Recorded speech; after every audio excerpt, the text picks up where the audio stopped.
श्रोतेहो नमस्कार. स्पंदन वृत्त आणि व्यक्तींचं ह्या कार्यक्रमात आपल्या सर्वांचं मनपूर्वक स्वागत. श्रोतेहो, आजच्या कार्यक्रमात साहित्यिक प्राध्यापक BN चौधरी यांनी केलेलं श्रावणाचं वर्णन ऐकूया. श्रावण सृष्टीचा कुशल रंगारी. श्रावण मासी हर्ष मानसी हिरवळ दाटी चोहीकडे, क्षणात येते सरसर शिरवे, क्षणात फिरुनी ऊन पडे. वरती बघता इंद्रधनुचा गोप दुहेरी विणलासे, मंगल तोरण काय बांधले नभो मंडपी कुणी वासे. बालकवी त्र्यंबक बापूजी ठोंबरे यांच्या श्रावणमास या कवितेतल्या ओळी डोळ्यापुढे श्रावणाचं सुंदर चित्र उभं करतात. मानवी मनाला उल्हासित करून जातात. आषाढात कोसळलेल्या पावसानं साऱ्या भूमातेला तृप्त केलेलं असतं. आता हिरवाईचं लेणं नेसून ती श्रावणाच्या ओढीने व्याकुळ झालेली असते. श्रावण हा सृजनाचा मास आहे.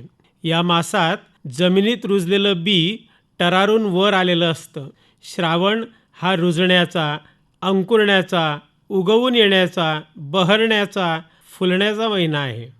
सर्वत्र हिरवागार निसर्ग पसरलेला असताना पालाफुलांनी नटलेल्या वेली, झाडं, क्षणात येणारी दुसऱ्या क्षणी अदृश्य होणारी पावसाची सर हजेरी लावत असते. श्रावण म्हणजे हिरवळ, श्रावण म्हणजे मनभावन पाऊस, श्रावण म्हणजे ऊन पावसाचा पाठशिवणीचा खेळ, श्रावण म्हणजे चैतन्य, श्रावण म्हणजे उत्साह, श्रावण म्हणजे सृजन आणि श्रावण म्हणजे आनंदी जन. असं हे अलौकिक नातं आहे. श्रावणाची अशी कितीतरी रूपं समोर येतात, ते शब्दात सांगणं कठीणच. तरीही बालकवींनी या श्रावणाला आपल्या कवितेतून अजरामर करून ठेवलं आहे. श्रावण मासाच्या स्वागतासाठी साऱ्या सृष्टीचंच जणून नटून सज्ज झालेले असते. गेल्या 8-10 वर्षात झाला नसेल असा पाऊस सध्या सर्वत्र होत आहे. हिरव्या शालूचं लेणं नेसून धरित्री श्रावणाच्या स्वागतासाठी सजले आहे. गगनात कूजन करणारे पक्षी, जंगलात हिरवा चारा खाण्यात दंग झालेली जनावरं, श्रावणाच्या कवितांमध्ये रमणारे कवी आणि सण, उत्सव, व्रतवैकल्यांच्या तयारीत गुंतलेला महिलावर्ग, या साऱ्यांची एकच लगबग सुरू आहे, ती श्रावणाची. वृक्षवेलींना आनंद झाला, साजिरा गोजिरा श्रावण आला, तरारले कोंब धरतीच्या कुशीत, चैतन्य होऊन श्रावण आला. ऊन सावली खेळ खेळीता, हिरवाईचा धनी श्रावण आला. इंद्रधनुची कमानदारी, सृष्टीचा पाहुणा श्रावण आला. श्रावणात वृक्ष, वेली, लता यांना बहर आलेला असतो. नद्या, नाले ओहोळ खळाळून वाहत असतात. शेतामध्ये पिकं तरारून वर आलेली असतात. रिमझिम पडणारा पाऊस आणि अवखळ वाहणारा वारा त्यांच्याशी झोंबी करत असतो. सारं कसं प्रसन्न वाटत असतं. श्रावणाच्या येण्यापूर्वी झालेली ही निसर्गाची संपन्नता श्रावणाच्या आगमनाने द्विगुणित होणार असते. जमिनीत मुरलेला पावसाचा थेंबन थेंब धरित्रीला चिंब चिंब भिजवून तृप्त करत असतो. तिच्या तृप्ततेची कल्पना सभोवताली पसरलेला मृदुगंध देत असतो. रानावनात, डोंगरदऱ्यात कोसळणारे धबधबे निसर्ग सौंदर्याचा खजिना रीता करीत असतात.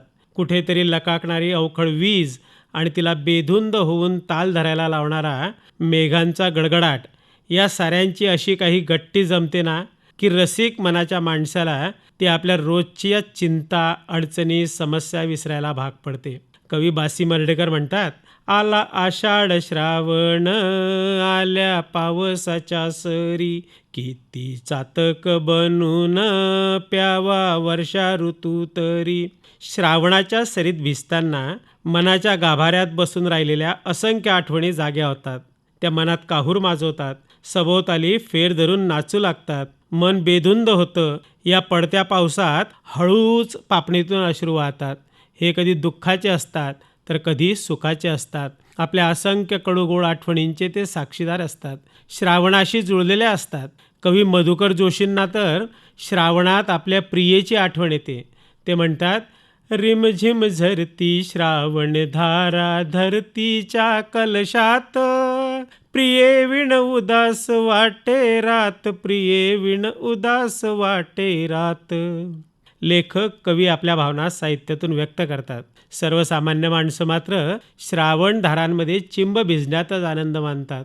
श्रावण हा साऱ्यांनाच आवडतो. आबालवृद्ध, स्त्री पुरुष, सुशिक्षित अशिक्षित साऱ्यांनाच श्रावणाने असा लळा लावलेला असतो. ते सौंदर्य ते डोळ्यात भरून घेत असतात.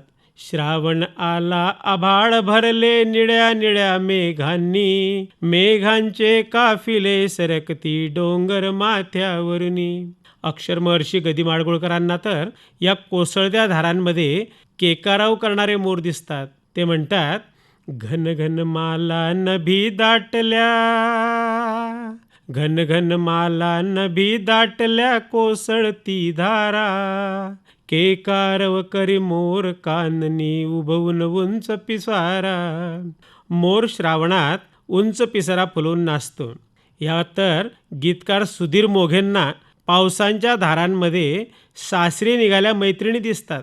ते म्हणतात, आला आला वारा संग पावसाच्या धारा, पाठवणी करा सया निघाल्या सासरा, सया निघाल्या सासरा. कवी आरती प्रभू अर्थात चित्रम खानोलकर या बरसणाऱ्या घनालाच आपल्या मनाला न्हाऊ घालायची विनंती करतात. ते म्हणतात, ये रे घना नाऊ घाल माझ्या मना. या गीतांनी श्रावण अधिकच जवळचा वाटू लागतो. बाहेर अंगणात पाऊस थुईथुई नाचत असतो. घरात पावसाच्या गाण्यांची मंद धुंद सुरू असते. अशा वेळी आराम खुर्चीवर निवांत पडून गरमागरम कांदा भजी खाताना वाफाळलेल्या चहाचा आस्वाद घेणं यालाच तर स्वर्गसुख म्हणतात. या सुखापुढं सारी सुखं फिकी आहेत. अशा या पहिल्या पावसाचं कवयित्री बहिणाबाई चौधरी अतिशय चपखल मनभावन वर्णन करतात. आला पहिला पाऊस शिंपडली भुई सारी, धरित्रीचा परिमल माझं मन गेलं भरी. आला पाऊस पाऊस सरीवरे ये सरी, शेत शिवार भिजले नदी नाले गेले भरी. आता उगू दे रे शेत वरी येऊ दे रे रोप, आता फिटली हाऊस असा पडला पाऊस. कविश्रेष्ठ कुसुमाग्रज तथा विवा शिरवाडकरांनी श्रावणातला या पावसाला सृष्टीत केशर शिंपडणारा आनंदाचा धनी असं म्हटलं आहे. हिरव्या रानात लपत चपत केशर शिंपित श्रावण आला, सृष्टीत सुखाची करीत पेरणी आनंदाचा धनी श्रावण आला. श्रावणात रिमझिम बरसणारा पाऊस खरं तर आषाढात धोधो बरसलेला असतो.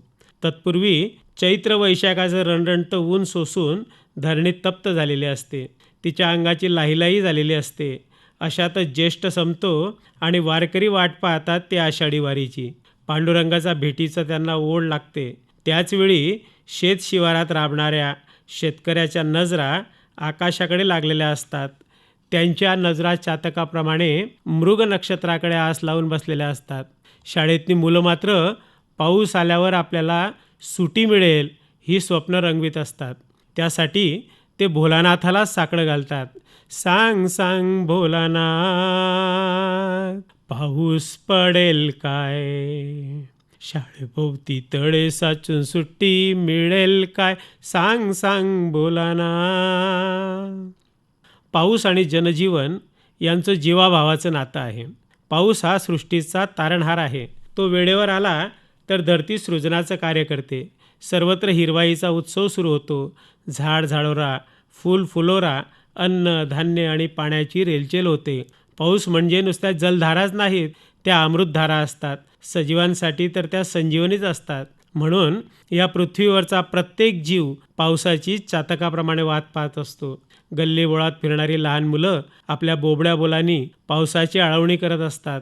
त्याला पैशाचं आमिष दाखवत असतात. ते म्हणतात, ये रे पाऊसा तुला देतो पैसा, पैसा झाला खोटा पाऊसाला मोठा.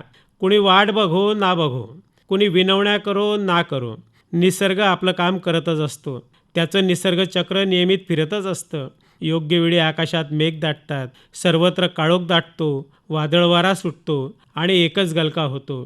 पावसाला वारा आला पान लागली नाचू, थेंब टपोरे गोरे गोरे चल भरभर गारा वेचू. श्रावणाच्या टपोऱ्या थेंबात भिजणं काय आणि कविश्रेष्ठांच्या अप्रतिम शब्दवर्षावात चिंब होणं काय, दोन्ही सारखंच. कवी मंगेश पाडगावकर यांनी तर चक्क मुंबईतल्या लोकलमध्ये बसून आपल्याला श्रावणाचं गीत दिलेलं आहे. श्रावणात घन निळा बरसला, रिमझिम रेशीम धारा, उलगडला झाडातून अवचित हिरवा मोर पिसारा. बहरलेलं हिरवं झाड म्हणजे हिरवा मोर पिसारा, ही त्यांची कल्पनाच किती अफलातून आहे. निसर्गाला आपल्या अलौकिक साज शृंगाराने नटवणारा श्रावण यामुळेच एखाद्या जादूगाराप्रमाणे वाटतो. म्हणूनच श्रावणाला निसर्गाचा रंगारी असं देखील म्हटलं आहे. तो हिरव्या हिरव्या गालिच्यावर सूर्याची सोनेरी किरणं फिरतो. त्यातून निर्माण होणारं नयन मनोहर दृश्य साऱ्या चराचराला सुखावून जातं. श्रावण आला म्हणजे व्रतवैकुल्य सुरू होतात. अनेक ठिकाणी यात्रा भरतात. या यात्रांमध्ये कुस्त्याचे फड रंगतात. अशा यात्रा गावोगावी भरत असतात. व्रतवैकल्य यात्रा उत्सव सणांना घेऊन श्रावण आला, सख्याच्या भेटीला व्याकुळ साजणी, डोळ्यात दाटून श्रावण आला. श्रावणानंतर गणेशोत्सव, नवरात्र, दसरा, दिवाळी अशी सण उत्सवांची मालिका सुरू होते.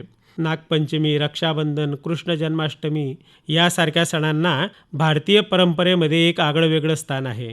ह्या कवींना कृष्णाचा देखील मोह पडलेला आहे. रिमझिम पाऊस पडे सारखा, यमुनेलाही पूर चढे, पाणीच पाणी चहूकडे, ग बाई गेला मोहन कुणीकडे.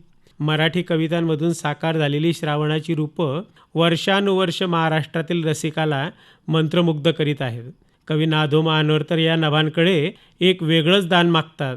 ते म्हणतात, या नभांनी या भुईला दान द्यावे, या नभांनी या भुईला दान द्यावे, आणि या मातीतून चैतन्य गावे. कोणती पुण्ये अशी येती फळाला, जोंधळ्याला चांदणे लगडून जावे.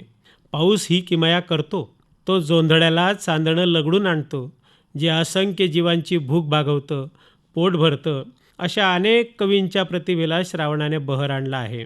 पिवळे कोवळे ऊन तरु शिखरावर पडले म्हणजे नभोमंडपी इंद्रधनुष्य लावलं आहे असा भास होतो. श्रावणात अवचित एखादी सर येते, ती काही काळ पाठशिवणीचा खेळ खेळते, लागलीच हरवून जाते. आपलंच काहीतरी हरवून गेलंय याची खंत मनाला करून देते. कवी ग्रेस अशीच एक खंत मांडताना म्हणतात, ती गेली तेव्हा रिमझिम पाऊस निनादत होता, मेघात अडकली किरणे हा सूर्य सोडवित होता. ती गेली तेव्हा रिमझिम पाऊस निनादत होता. तिचं जाणं तेव्हा रिमझिम पावसाचं निनादणं आणि मेघात अडकलेली किरण सोडवण्यासाठी व्यस्त असलेला सूर्य हे रसिक मनाला व्याकुळ करतं. एखाद्या नवविवाहितेचा पती नोकरी कामधंद्यानिमित्त बाहेरगावी असतो, तेव्हा त्याची श्रावणातली अनुपस्थिती तिला व्याकुळ करते. ती म्हणते, दिस झडीचे ग आले आला श्रावण सोयरा, दूर देशी गेला बाई माझ्या मनाचा सोयरा. असा दाटला गारवा अंग अंग शिण शिणे, घरभर सार सुख तरी वाटे काही उणे. रिमझिम बरसात झुरे घराचा कोपरा, दूर देशी गेला बाई माझ्या मनाचा सोयरा. अशात संध्याकाळ होते. ही पावसाळी संध्याकाळ कवी बाभ बोरकरांनी चिरंजीव करून ठेवली आहे. पिवळे तांबूस ऊन कोवळे पसरे चौफेर, ओढाने सोने वाटे वाहून या दूर. झाडांनी किती मुकुट घातले डोकीस सोनेरी, कुरणावर शेतात पसरला गुलाल चौफेरी. हिरवे हिरवे गार शेत हे सुंदर साडीचे, झोके घेते कसे चहूकडे हिरवे गालीचे. पहा पाखरे चरून होती झाडावर गोळा, कुठे बुडाला पलीकडे तो सोन्याचा गोळा. कुठे बुडाला पलीकडे तो सोन्याचा गोळा. नदीच्या पल्याड बुडालेला तो सोन्याचा गोळा पुन्हा नव्याने उगवणार असतो. नवचैतन्याची पहाट घेऊन येणार असतो. सोबत पावसाच्या सरीही आणणार असतो. त्या वारंवार याव्यात. निसर्गासह आबालवृद्धांनी त्यात चिंब चिंब भिजावं आणि भिजताना प्रत्येकाला आपल्या मनातला श्रावण आठवावा. आपल्या मनातला श्रावण आठवावा. धन्यवाद. आत्ताच आपण साहित्यिक प्राध्यापक बी एन चौधरी यांनी केलेलं श्रावणाचं वर्णन ऐकलं. श्रावण सृष्टीचा रंगारी. सादरकर्ते होते विजय भुयार. याचबरोबर आजचा कार्यक्रम समाप्त करून आपली रजा घेतोय. पुन्हा भेटूया.